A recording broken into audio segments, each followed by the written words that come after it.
Ladies and gentlemen, another great session in some wet weather footy yesterday at training as the Pies work towards playing against Gold Coast and Brisbane this upcoming Thursday. Super keen, looking forward to some practice matches. I'll take any footy at this point. I mean, we watched the Indigenous All-Star game against Fremantle yesterday, and a couple notes on that game regarding Bobby and AJ. Firstly, we'll address the elephant in the room. Bobby Hill was outstanding. He looked good, accurate, right? Last year he wasn't incredibly accurate in front of goal. I think he dropped his percentage of accuracy by like 20 points from 2023 to 2024. So it was nice to score him kick. Was it 4 goals 1, 4 goals 2 or something like that? So that was positive and just looked electric. Was doing everything that Bobby does best. So looking forward to more of that, please. And AJ started really well in that first quarter, took a couple of contested marks throughout the game, but then didn't finish off the game due to some sort of undisclosed leg injury. So fingers crossed he's all good. But that goes into what we're talking about now, and that's the absences from training yesterday.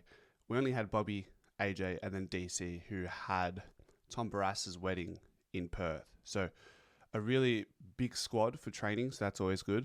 And in the rehab group, we had Joel Cochran, Ilaru Smith, and Harry Demetia. I don't know what's going on with Joel Cochran. I haven't asked, but what he's doing on the side is a lot. So that's positive. Like, he's running a great deal. When I was recording yesterday towards the back end of the session, he was doing repeat efforts for like half an hour with hardly any rest. So he's fit. I just don't know what's going on. If someone knows, please let me know, but I can't put it together.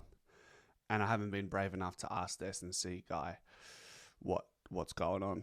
I sort of like to respect their place. Like, I am coming to record their training.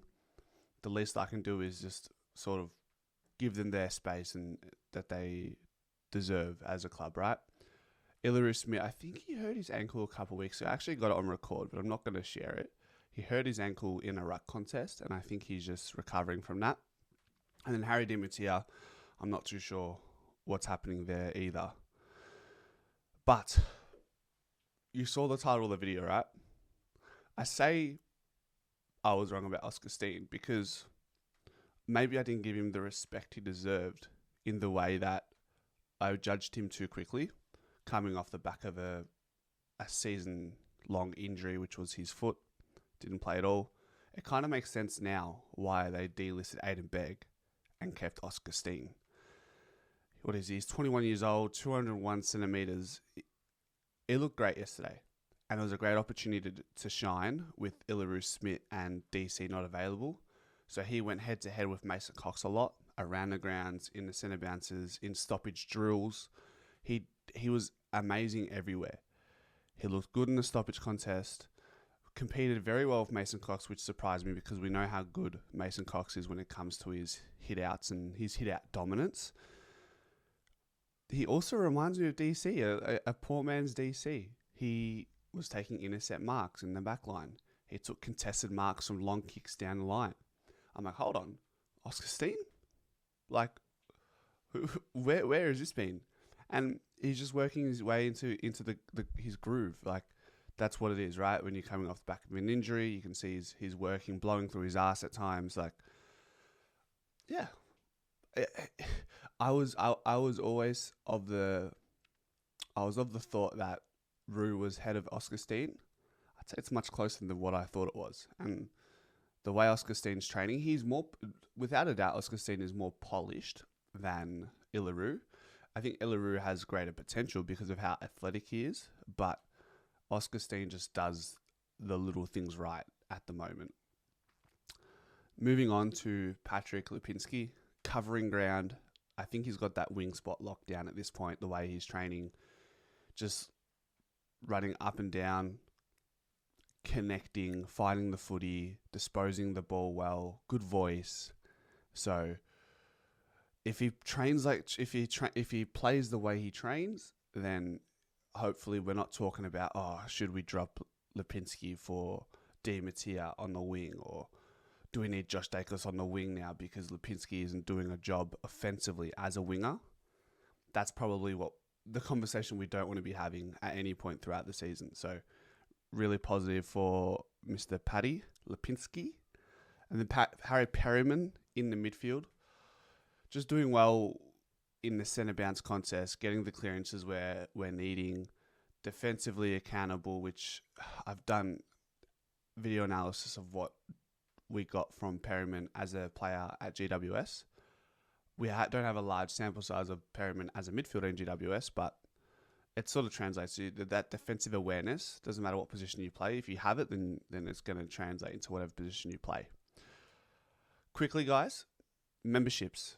$5 a month, early access, helps support the channel, and it's great if you could support the channel through memberships. Early access. That's all I got for you. It's just a means to support the channel. I don't want to censor or block people from getting certain perks because they can't afford a membership. So if you can afford $5 a month, it means a lot for the channel. Lockie Schultz. I have to talk about him because we haven't spoken about him much at all this preseason. He is looking great. Workhorse. Commits his body in training like you would in a game. That's something I've written down. Like, he doesn't care that it's training. If it's match sim, he's going to put his body on the line. And at the same time, he also won't kill you, as in the opposition in training, because he's mindful he doesn't want to hurt the player. But when it comes to his body, he will do whatever it takes at training to win the contest. There's a snippet I'll post on Instagram of him sliding across the ground to win a ball to get over the boundary line. Really, he's got sticky hands. I say he likes to, or he emulates Jamie Elliott in the air, except he's a little bit shorter. He doesn't have the same vertical leap, but he has good overhead marking capabilities, which we know Jamie Elliott does that for us, and Jamie Elliott's played tall for us many, many times. So I think Lockie Schultz does that to a lesser extent. McStay. Look, the preface for these videos should always be, if Nick Dacos wasn't a part of this conversation, right? Because Nick Dacos is, for me, best on ground most training sessions, if not all. So we put old mate Whisper to the side. McStay in the ruck. Now, I made a video the other day. He can play as that fourth midfielder in a ruck. Do I love having arguably our best forward playing in the ruck throughout the season? Not really. Brisbane did it with Joe Danaher. It worked well, but I think Joe Danaher is probably a little bit more longer, lankier than Dan McStay. Who else do we see? Luke Jackson, but he's actually more of a genuine ruckman. So it boils down to, can DC increase his ruck inclusion? So, or his ruck split, like whatever it's been in the past, he's probably been like 80%. Let's have a look. Let's not waffle. I'll search up on Wheelo. So I'm having a look now. Let's have a look at Darcy Cameron. What sort of percentage is he on when it comes to his centre bounce attendances? Let's see. Show all filters. DC. CBA. 75%. So how does that go way up against the rest of the ruckmen in the league? That's interesting, right? That will tell us more of what type of split we need from Darcy Cameron in 2025. Centre bounce attendance. So the highest is 87, 85, 85, 84, 84. Okay. Tristan Sherry, Marshall, Max Gawn, Lloyd Meek, Rayleigh O'Brien, all above the 84% mark, whereas DC is one of the lowest in 75%. So realistically, if we want McStay playing in the ruck, we probably want to see DC attending 85% of those centre bounces, because anything more than that, we're giving too much of an advantage to the opposition ruckman. That's what it is, right? That's what it's going to boil down to, and we need that from DC, because 25% of Dan McStay at the centre bounce. I don't know how I feel about that. Like, who are we looking at that around that mark? You got Mark Blitzarves, Peter Laddams, Harry Barnett, Lachlan Keefe, Mason Cox was 29%, Samson Ryan was 22%. So these are still formidable ruckmen. You got Luke Jackson there, who's at 49, Sam Draper 50. So he's going to be running into some serious ruckmen at certain points throughout the game, old mate McStay. But at training, he looked amazing around the grounds, just contested marks in the air. Another connector with the ball as that fourth midfielder, as I've alluded to before. Really positive signs. Lastly, Ned Long. He didn't tear it up in the way of like his disposal or his elite vision, but he was everywhere. He was a nuisance. Good defensive pressure, good ground ball pickups I've written down, creative in transition without the vision. Actually, you know what? I lie. If you've seen that video on Instagram, follow me on Instagram, Pies_Footy. I posted a reel yesterday where Longy had a ball come up to him, sort of like not a hospital hand pass, but a hand pass where he would have to jump, take it in, and then absorb a tackle.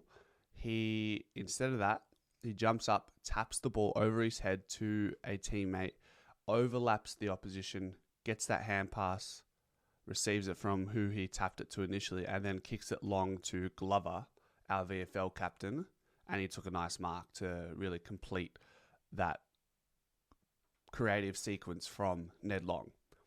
Yeah, I've got him runs like a workhorse. So he does a lot of things right, Longy. He's sound defensively, he's sound in endurance. It's just as it's always going to be his kicking that will let him down, but in sessions like that, the kicking didn't matter because of how well he did everything else.